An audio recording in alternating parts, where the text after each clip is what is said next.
Hi everybody, my name is Noelle Jensen, and this is my final for the Applied Food Science course at CAC with Professor Amanda Potts. Before I jump into the kitchen, I'd like to give a little bit of the food science behind what happens when we're cooking in the kitchen. So to start off with, when we bake, there are 4 basic food molecules: water, protein, fats, and carbohydrates. And they each play such a crucial role in what we're making and how it turns out. These different characteristics of these 4 basic food molecules, depending on what they're mixed with, the other ingredients or like the heat, can completely change how it reacts, which is awesome.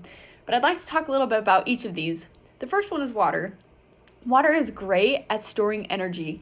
While it takes a little bit for the energy to build up in water, once it is there, it stays there, and it takes a while for it to come back down. So it is a great way to get all the heat and all the energy through the different foods to cook them all the way through.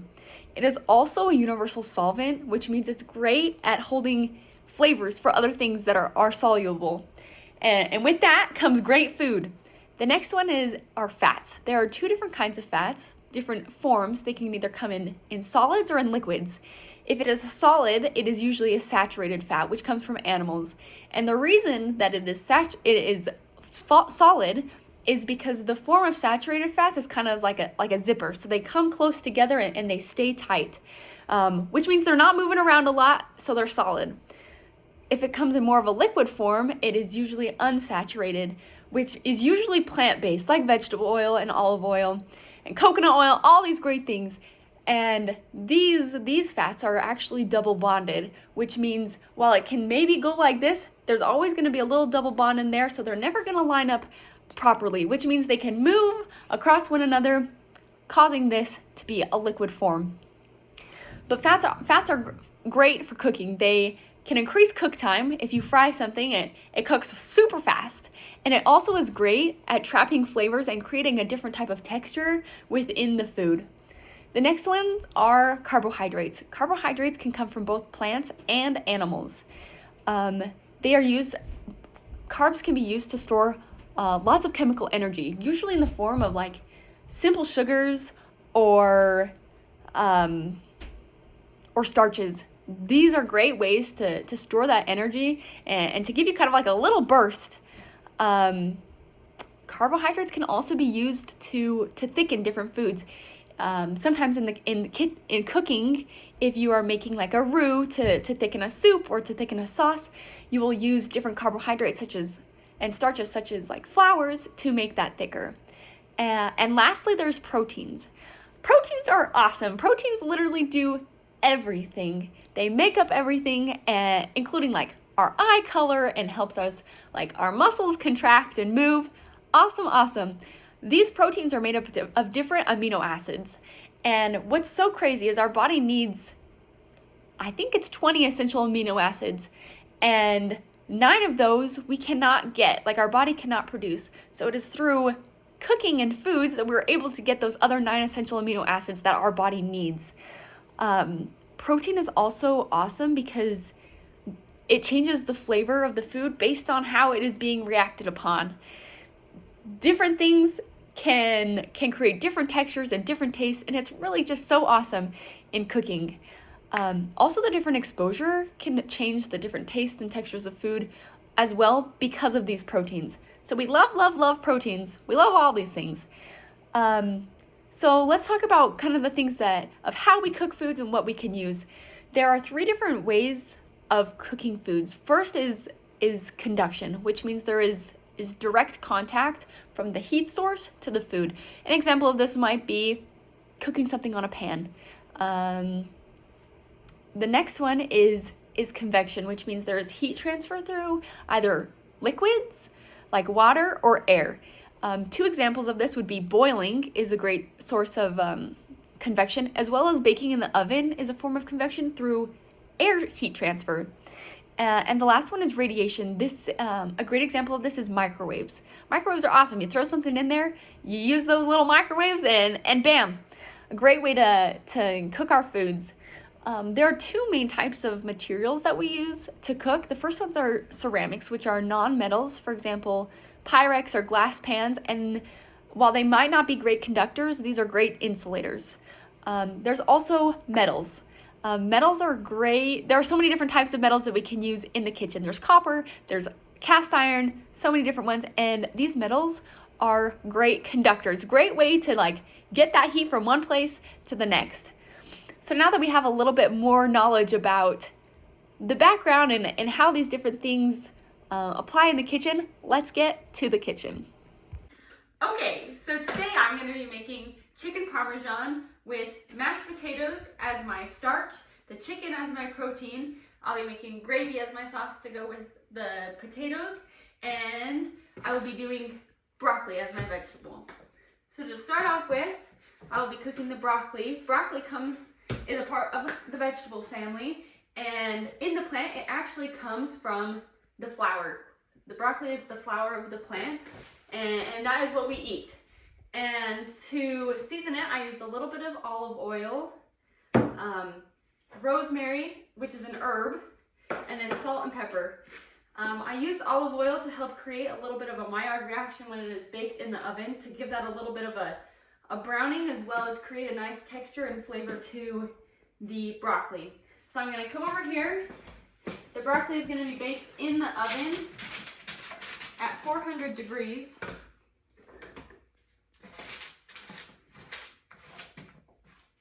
Baking it in the oven is a convection form of heating where it is baked through the air.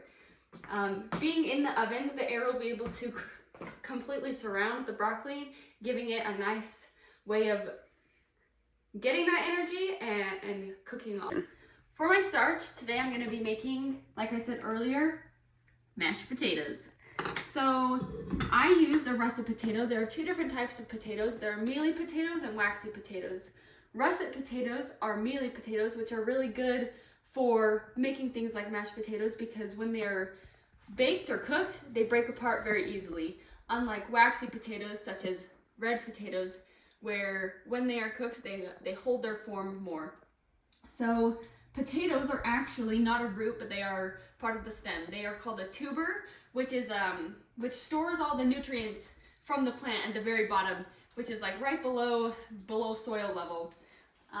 Potatoes, being a starch, are a great form of energy, and potatoes also have a lot of vitamin C within them. One thing to note about potatoes is if they are green, you should not eat them, because they contain a lot of alkaloids, which is very harmful to our bodies. To make mashed potatoes, you boil them, which is another form of convection through water. So water is, like I said earlier, is a great source of energy where it may take a while for it to heat up, but when it gets to that point, it's great at really sending that energy through the food and heating it up. So at the end, after they are done boiling, we will drain them and add some heavy cream and some spices to make some delicious mashed potatoes. Okay, so for my protein today, I have decided to make chicken parmesan. So chicken, I'm using a chicken breast, which is white meat. The difference between the two meats is white meat is for animals who are like use quick, fast movements. For example, when a chicken like maybe has to fly away from a predator or whatever, that is white meat. Red meat is when they are consistently using those muscles for long periods of time without rest. So we're taking our protein, our chicken, love this, and we are gonna put a little bit of a combination of mayo and Parmesan cheese. The mayo is acting as our fat in this to add that nice yummy flavor, as well as keep some of that moisture inside of the chicken while we cook it. And then we're gonna put a little bit, our seasoning, we're gonna do the Italian breadcrumbs. You know, nice and simple. Dip that bad boy in there. And then I'm gonna place it face down. This way, it's just a little easier to then put the other stuff on top instead of having your hands all yucky and gross from the stuff. So we're gonna do this 2 more times, adding the mayo and Parmesan, the breadcrumbs,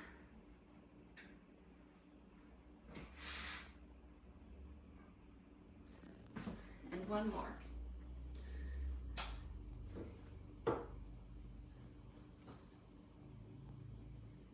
Mmm. Delicious.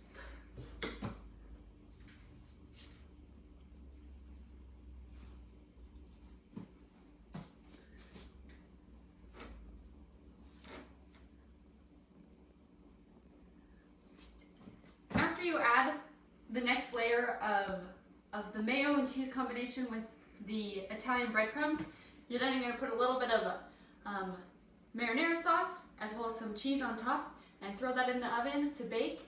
It also bakes through convection with the air surrounding it. The type of pan that we're using is Pyrex, which is a ceramic, which is better as an insulator than it is as a conductor. So yes, to be continued. For my sauce today, I'm going to be making gravy to go on top of our mashed potatoes. So to start off with, we start with the fat, and I've already melted the butter on medium heat. And I'm going to slowly add 1 tablespoon of flour at a time. The flour is the starch in this, and it's going to give our gravy that thickness that we love on top of our potatoes. So add that in there. Stir it up a little bit. Do the last one.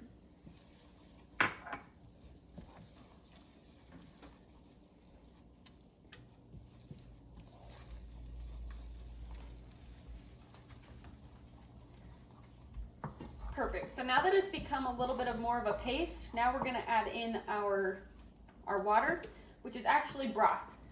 I bought broth because I did not make chicken today with chicken that will give me broth.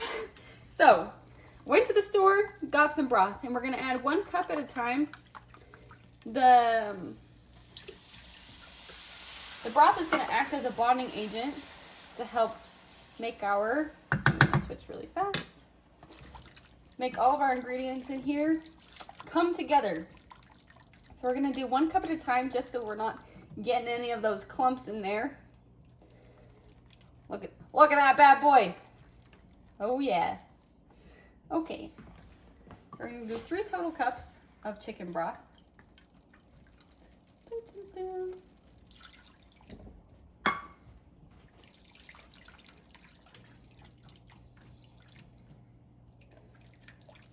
Perfect.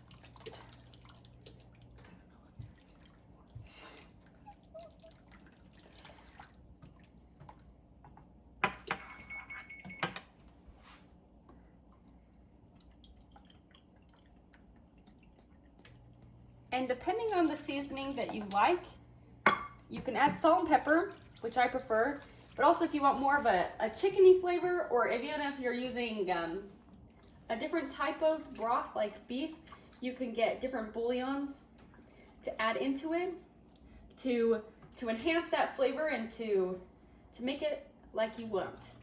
So now it's gonna sit for a little bit to thicken up, and you can let it sit for as long as you would like to thicken while that starch those starch molecules are kind of activated and really thicken up that gravy. So here is our finished meal. We have our protein, our vegetable, our starch, and our sauce. Now you get to enjoy a great meal with some great